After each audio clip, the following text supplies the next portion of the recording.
Good morning, everyone, and welcome to episode 60. Last week, we started right here and went to the other two projects for this new round of 3 projects, but today we're gonna focus specifically on Plainview number 3, and believe it or not, we're going inside for the first time, and we're gonna see what's going on. I came in here very briefly during the permit process. The seller was kind enough to allow us to start some of the permitting, to draw up the house and get our ideas in order, but today we're gonna go inside for the first time since I closed and see what kind of mess the old owner left behind.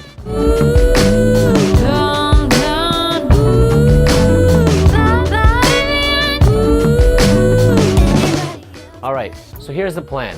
We're gonna leave this staircase right here. We've got a coat closet behind us, and this has got to get opened up. That's crucial when you're building these newer homes. People want that open concept. So this living room is actually a decent size. We're gonna leave this as it is.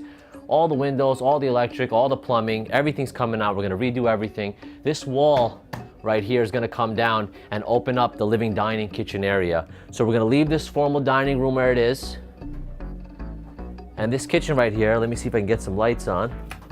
This kitchen right here is gonna be reconfigured for the open floor plan. So I'll probably leave a little chunk of wall here, put the refrigerator and a cabinet right here, wrap the kitchen around this way so that I have room for an island right here, because you know you gotta have an island.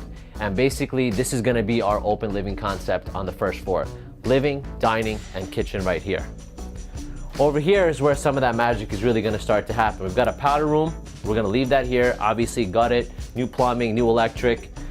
And right now we have this little sort of family room, lounging area. I'm gonna knock this wall out over here and make this a much bigger family room off the kitchen, because everybody these days wants that great room connected to the kitchen so they can kind of keep an eye on the kids, have them doing their homework, watching TV or whatever it is, and be near the kitchen. The basement we'll get to last. This whole basement's gonna be finished. We're gonna put an outside entrance in, reconfigure it. We actually have to do some structural work down there too to open up all these walls, but we'll get to that part next. As we make our way upstairs, there's no less of a mess up here, but just so that we don't make the seller look like a bad person, this is part of the deal. I told them, look, I want the house. I've got Plainview 2 across the street. I want to increase my presence in the neighborhood, leave whatever you don't need behind, and I'll get a couple dumpsters after the fact and get it cleaned up. So right now we have 4 bedrooms. One of them is a little useless. I'll show you what we're keeping, and then I'll show you what we're changing. This bedroom's gonna stay the way it is. We'll call this bedroom number 1. I've got a linen closet over here, and I don't do this like kind of cosmetic renovation. Everything's coming down, new sheetrock, new insulation, new electric. This is bedroom number 2, decent size. We're gonna have to increase the window sizes so that they have proper egress in case of an emergency. And you know, the typical new interior doors, crown molding, all new wood floors. This is the master, okay? So right now the master has a shared bathroom between the hallway and the master, but we're gonna change that. We're gonna make this bathroom exclusively for the master bath, and that's crucial. You can't have a house in this price range in this neighborhood and not have a separate master bath. So we've got a little walk-in closet right here with some vintage ties if anybody's interested. We've got a full bath. We're gonna rip out the tub and give them a walk-in shower, nice big vanity, toilet, and we're gonna close this up. So follow me this way. We're gonna close this up, right? So this is gonna be dedicated to the master. And I'm gonna go back outside and show you what I'm talking about in a second, but there's a lot of dead space here. So that was bedroom 1, 2, the master. We'll call this bedroom number 4, okay?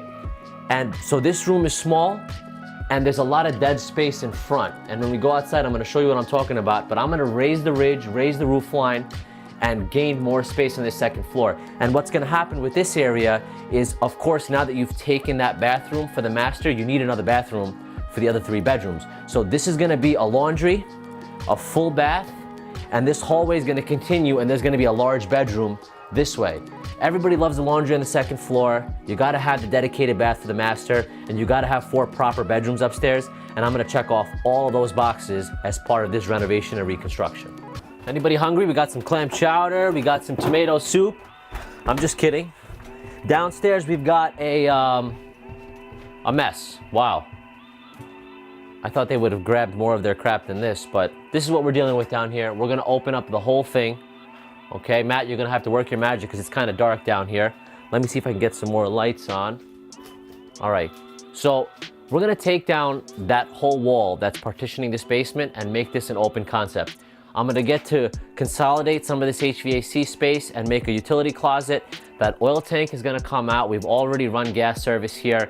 And my plan is to carve out an entrance to the basement right here. It's very, very helpful and it's very popular to have that outside entrance to the basement. It's great for entertaining. It's great for families that have sort of like an extended family, multi-generational setup. So we're definitely gonna do that. And because this basement's not finished, I'll be able to check everything, address any water issues if there are any.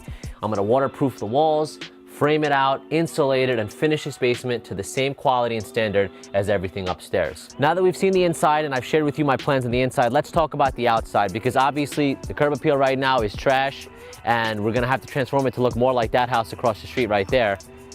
And that means that there's gonna be a lot of things that are gonna happen, a lot of work that has to take place. But before we get there, let's talk about how I got this house. It just so happened that I was building the house across the street. As you can see from the paint peeling on the siding and the general disrepair that the house is in, I saw an opportunity. I knocked on the door.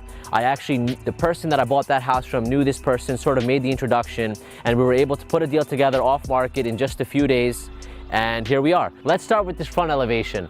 This is actually an original build. It was designed and built this way, and it just doesn't fit the character of the typical new construction nowadays. So I want to bring this house up to what would be an $850,000 to $900,000 new construction in the North Shore of Long Island. So I'm going to need nice gables, a nice portico, and a real second floor, not this sort of funky thing that they have going on up there. So as I mentioned inside, we're going to raise the ridge, and the ridge is what's referred to the highest point of the roof. That's sort of where all the rafters meet across the top of the house. We're gonna rip that all up, and that little part over the garage that's awkward, the front portion of that that's not currently being utilized by the second floor, that's gonna be that fourth bedroom upstairs. And that's actually gonna be the focal point of the architecture, and I'll show you guys some plans later on. But this garage door is gonna stay, but because we're taking that big chunk out for the family room, it's only gonna be like an 8x8 area for your bicycles, your snowblower. I didn't want to eliminate that altogether, but my plan is to have a double car driveway right here and actually have the driveway run straight back this way and to that back corner. So if you're a car person, you'll have that nice big 12x20 garage to stick your fancy car in, or additional storage, a workshop, whatever you may need. But there's gonna be a detached garage here, and I'm gonna run a 6-foot PVC fence right along this property line to create some privacy. All of these bushes are gonna come out. We're gonna strip this house down to the plywood, take out this old siding, rip out this old patio. I still haven't figured out yet what I'm gonna do with this covered porch. This will probably come down as well.